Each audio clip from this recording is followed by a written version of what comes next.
শৃঙ্খলার মধ্যে থেকে আমাদের রাজধানীতে আমরা থাকতে চাই। আমাদের কথা স্পষ্ট, যেই রাজধানীতে আমাদের মানুষ শান্তিপূর্ণভাবে দিনে ঘুরতে পারবে না, চলতে পারবে না, সেই রাজধানীর মানুষ রাতে ঘুমাতে পারবে না। আমাদের চূড়ান্ত ডিসিশন, যেই রাজধানীতে আমরা দিনে থাকতে পারবো না, সেই রাজধানীর মানুষের ঘুম আল্লাহ দিবে না। আমরা সেইভাবে আমাদের তৈরি করে নিছি। আমাদের ডিসিশন, আমাদের মূল ব্যক্তি, আমাদের নেত্রী যেভাবে এখানে সাজেশন করবে, আমরা পরামর্শ কর্মে আমাদের যেখানে যার সাথে আলোচনা দরকার সেইটা করব। আমি আপনাদেরকে একটা অনুরোধ রাখবো, আপনারা আমাদের চূড়ান্ত খেলার মধ্যে, চূড়ান্ত সিদ্ধান্তের মধ্যে, চূড়ান্ত স্বাধীনের মধ্যে যে যেখানে যে অবস্থায় থাকবেন, নিজে এবং নিজের পরিবার, নিজের শুভাকাঙ্ক্ষীকে নিয়ে আসবেন। যদি বাইচা থাকি তাহলে সবাই বাঁচি। আমি আবার বলছি, বাঁচতে সবাই বাঁচতে চাই, মরলে সবাই মরি। কারণ মরতে হবে ভাই, 70 বছর আর 100 বছর আর 50 বছর আর 40 বছরে মৃত্যু আমাদের নির্ধারিত আছে। কিন্তু কুলাঙ্গার অসভ্যদের কাছে যেন আমরা যার না মারা যাই, আমরা যেন আর না মারা যাই, আমাদের ঐতিহ্য, আমাদের ইতিহাসে যেন যেন আর থুতু না পড়ে। কারণ এখানে বলার ভাষা আজকে আমাদের নাই। সেজন্য আমাদের যারা ত্যাগী লোক, আমাদের যারা পরিশ্রমী লোক, আমাদের যারা আদর্শ লোক, তাদেরকে সামনে দেন, পথ দেখেন না। যারা আদর্শ লোক, যারা দলের জন্য নিবেদিত, যারা দলকে ক্ষতিগ্রস্ত করে নাই, দলেরকে ভালোবাসছে, দলের জন্য জীবন দিচ্ছে সামনে আইসা, সেই সব মানুষকে আর আপনারা তিরস্কার করেন না। পদ বড় না, ব্যক্তিত্ব বড়, আদর্শ বড়।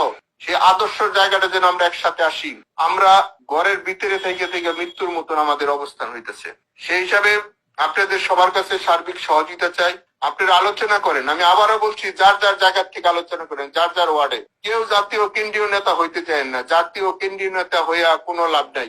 আমরা ফল পাইছি। সেই হিসেবে আমাদের মনে হয় আমাদের নেত্রী এখন এই মাঠ পর্যায়ের কর্মীরা খুঁজছে। কেন খুঁজছে? তাহলে আপনারা বুঝবেন আমাদের মধ্যে কি হয়েছে। সেই হিসাবে আমার মনে হয়, কারণ এই 77 বছরের দল, এই জীবনে আপনারা আমরা কেউ দেখি নাই। আর আমাদের যারা ছাত্র সংগঠন করে বছর কোনো বিরোধী দল দেখে নাই, বিরোধী সংগঠন বুঝে নাই, সেই বন্ধুদেরকে আপনারা বুঝা তাদেরকে কৌশলগত কিছু ট্রেনিং দেন, বুঝান। তাহলে আমাদের জায়গা থেকে আমরা সব মানুষের সাথে অনুরোধ করি, মানুষের সাথে সম্পর্ক খারাপ করা যাবে না ভাই। আমাদের পাড়া মহল্লা যারা আছে তাদের সাথে একটু দূরত্ব ছিল, তাদের সাথে ফোন দিয়ে হইলো সরি বইলা বলেন, আমরা এই সমাজের মানুষ, জাতির পিতা আমাদের এই দেশটা দিয়ে গেছে, আমরা এই দেশে সবাই একসাথে থাকতে চাই, আমরা সবাই একসাথে থাকতে চাই। আমাদের অবস্থানটা সবাই যার যার এলাকায় যেন আমাদের হয়। সবার নামে মার্ডার কেসের আসামিদের রাখছে 302। এভাবে একটা মানুষ বাঁচতে পারে না ভাই। অনেক হয়েছে বক্তৃতা, আমরা 16 বছর অনেক দিছি, আর বক্তৃতা দরকার নাই, এখন কাজের দরকার।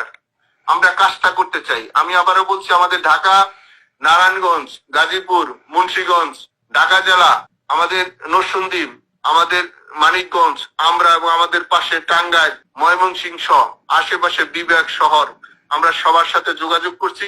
সময় পরিস্থিতিতে আমরা যা করার দরকার তাই করব। সেই হিসাবে আমরা আমাদের বড় ভাই, ছোট ভাই, আমরা যারা আছি একসাথে মিলে কাজটা করতে চাই। আমরা কয়েকদিন সময়ের মধ্যেই আমাদের আপনারা জানবেন, এবং আমরা আপনাদেরকে, আমাদের যারা মূল ব্যক্তিরা আছেন তারা অবশ্যই মেসেজটা পাইবেন কোন জায়গা থেকে কি করতে হবে। কারণ যারা চাকরি করে, যারা এই দেশ দখল করছে, তারাও মানুষ, আমরাও মানুষ। সেই হিসেবে আমরাও মানুষ হিসেবে প্রমাণ করে দিতে চাই আমরা কার সৈনিক, আমরা কার আদর্শ আছি। বক্তৃতায় নয়, আমরা কর্ম দিয়ে বলবো আমরা অমুকের সৈনিক। না হলে আমাদের যিনি জাতির পিতা ঘুমিয়েছেন উনি কষ্ট পাচ্ছেন। সেই হিসেবে আমাদের মনে হয় আর ভেদাভেদ না রেখা আমরা সকলে ঐক্যবদ্ধ ভাবে আমরা আমাদের কাজটা শুরু করতে চাই। সেই হিসাবে আপনাদের সার্বিক সহযোগিতা, আপনাদের যদি কোনো স্পেসিফিক প্রশ্ন থাকে, কোনো যদি পরামর্শ থাকে, তাহলে আপনারা দিবেন। আজকে আমরা খুব একটা ভালোভাবে কথা বলতে পারতেছি না, এর জন্য দুঃখিত। কিন্তু আমাদের কাজটা আমরা চালিয়ে যাচ্ছি, আপনারা একটা রেজাল্ট পাবেন। কিন্তু আমাদের কাজের সাথে আপনাদের কাজের সাথে আমরা একসাথে থাকতে চাই, ভাই ভাই হিসাবে এখানে সবাই সবাইকে সহযোগিতা করতে চাই। সেই পরিবেশ আমরা কিছুটা তৈরি করেছি, আর যেইটা গ্যাপ আছে আমরা এই কয়েকদিনের ভিতরে সেই গ্যাপটা পূরণ করব। আপনাদের সার্বিক সহযোগিতা এবং আপনাদের আদর্শ, সেই হিসাবে আমরা মনে করি যদি বেঁচে থাকি সবার সাথে দেখা হবে, আর মৃত্যু হলে বেহেশতে দেখা হবে। আমাদের একটা প্রস্তুতি থাকুক। ভালো থাকবেন। সম্রাট ভাইয়েরা কথা বলুক বা অন্যরা যারা আছে কথা বলুক, আমি লাইনে আছি। যদি কোনো প্রশ্নের উত্তর দিতে হয়, পরিবেশ পরিস্থিতি বুঝে আমি উত্তর দেওয়ার জন্য প্রস্তুত আছি। ভালো থাকবেন সবাই, কথা বলেন।